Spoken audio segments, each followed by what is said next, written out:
Hello again, 102. In this video, I will go over some chapter 25 questions. That's all we're going to have time for because the semester is rapidly coming to a close, and we're going to talk a little bit about the Cold War and its origins, and also American efforts to contain the Soviet Union and communism during the Truman presidency. And with the elimination of Nazism, their common enemy, the two strongest nations, the superpowers to emerge from World War II, became intense ideological rivals who could not bridge their differences over basic issues such as human rights, individual liberties, democratic elections, and religious freedom. Mutual suspicion and a race to gain influence over the non-aligned nations of the world in Asia, Africa, the Middle East, and Central and South America further distanced the two former allies. Again, decolonization now is going on in the post-World War II era. And the defeat of Japan and Germany had created power vacuums in Europe and Asia that sucked the Soviet Union and the United States into an unrelenting war of words, fed by clashing strategic interests and political ideologies.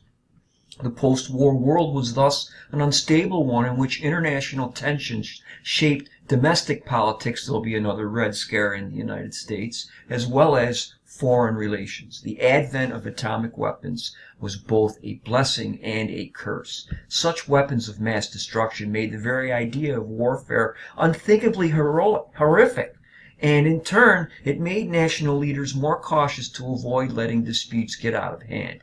Yet even the mere possibility of nuclear holocaust cast a cloud of anxiety over the post-war era. And there's the man, Mr. Truman, who leads the United States out of World War II, the last non-college educated American president. And Truman was a feisty leader who became president at an uncommon time. His challenges were enormous. He was expected to lead America into the post-war era, complicated by the Cold War against communism and the need to rebuild a devastated Europe and Asia. Truman was supposed to do all that while managing the complex conversion to peacetime at home, and he ended up doing better than anyone expected. While visiting Truman at the end of his presidency in 1952, the British leader Winston Churchill confessed that he initially had held Truman in very low regard, telling him, "I loathe your taking the place of Franklin Roosevelt. I misjudged you badly. Since that time, you, more than any other man, have saved Western civilization." That's some very high praise, ladies and gentlemen. The origins of the Cold War now seemed, well, is this inevitable? Historians have long debated the unanswerable question. Who was responsible? East or West? The Soviet Union or the United States for the onset of the Cold War? In retrospect, the onset of the Cold War seems to have been unavoidable. America's traditional commitment to free enterprise capitalism, political self-determination, and religious freedom conflicted dramatically with the Soviet Union's preference for controlling its neighbors, enforcing ideological conformity, and prohibiting religions. Insecurity, as much as communist ideology, drove much of Soviet behavior after the Second World War. Russia, after all, had been invaded by Germany twice in the first half of the 20th century, not to mention the Napoleonic invasions at the beginning of the 19th, and Soviet leaders wanted loyal nations on their borders. As had often happened before, the peoples of Eastern Europe found themselves caught in the middle. And on May the 12th, 1945, 4 days after the victory in Europe, Winston Churchill asked Truman, "What is to happen about Eastern Europe? An iron curtain is drawn down upon the Russian front. We do not know what is going on behind it." And Churchill and Truman wanted to lift the Iron Curtain and help those nations develop democratic governments. They still hoped that Stalin's promise of democratic elections would be carried out, but events during the second half of 1945 dashed those expectations and ruptured U.S.-Soviet relations. And as the Iron Curtain, defined by Churchill, he just uses that term to describe the divide between Western Europe and the Soviet Union's East European satellite nations. In each nation, one by one, the Soviets eliminated all political parties except the communists. They then created secret police forces. They took control of the intellectual and cultural life, including the mass media, especially radio, and they undermined the Roman Catholic Church. And they organized a process of ethnic cleansing, whereby millions of Germans, Poles, and Hungarians were relocated from Eastern Europe, usually to Western Germany or to prisons. Anyone who opposed the new Soviet regime was exiled, silenced, executed, or imprisoned in the Gulag Archipelago, as Alexander Solzhenitsyn called it. Stalin intended the post-war reign of terror to make people better communists by locking up or killing those who refused to be communists. Unbelievable.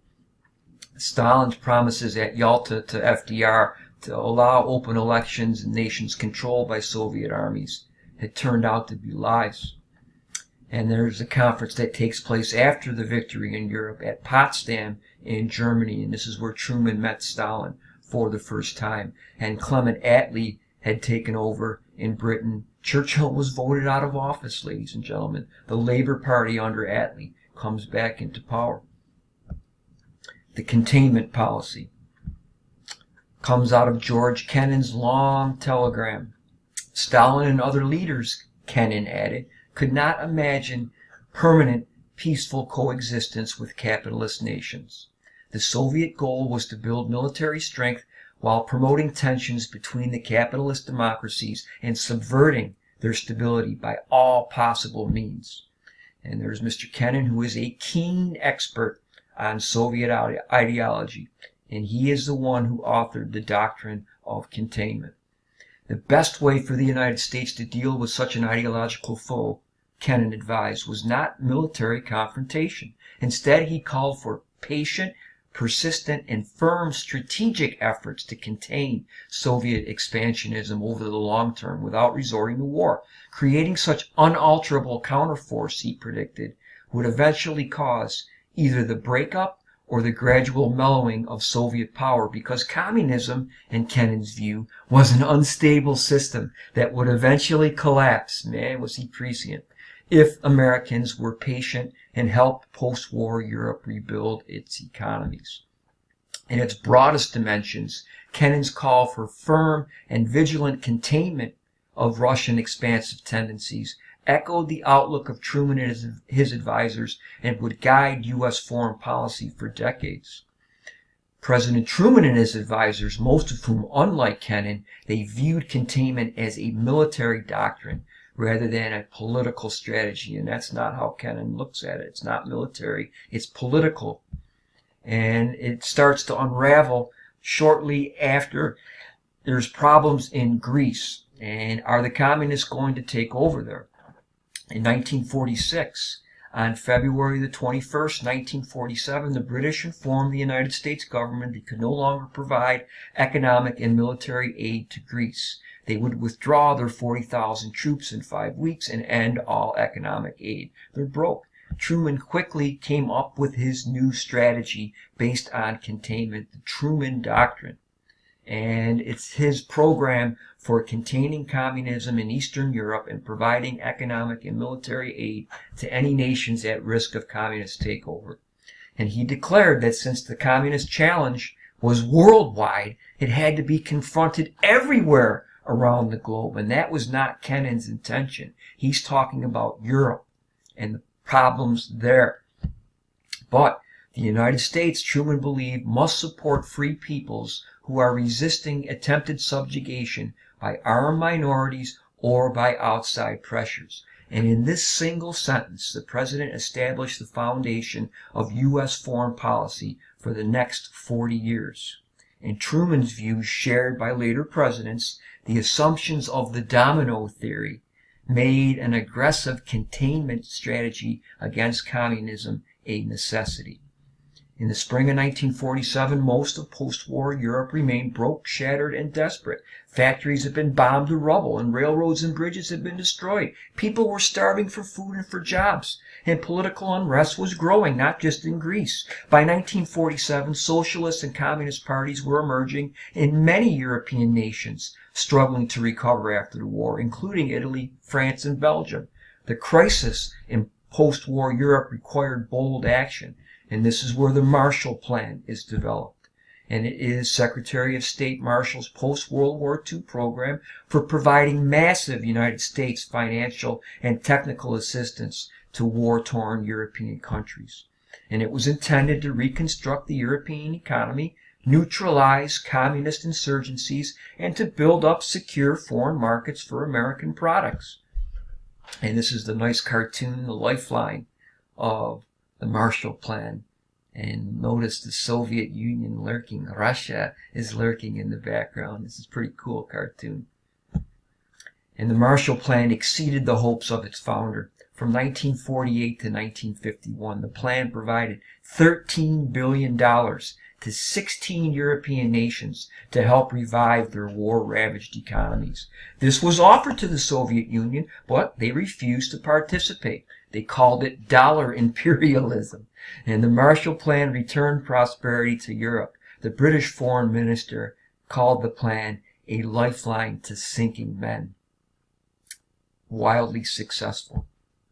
And by 1951, Western Europe's industrial production had soared to 40% above pre-war levels, and its farm output was larger than ever. England's Economist magazine called the Marshall Plan an act without peer in history. And there is the post-war European political map, ladies and gentlemen, with the Iron Curtain drawn down from Stettin in the Baltic to Trieste in the Adriatic.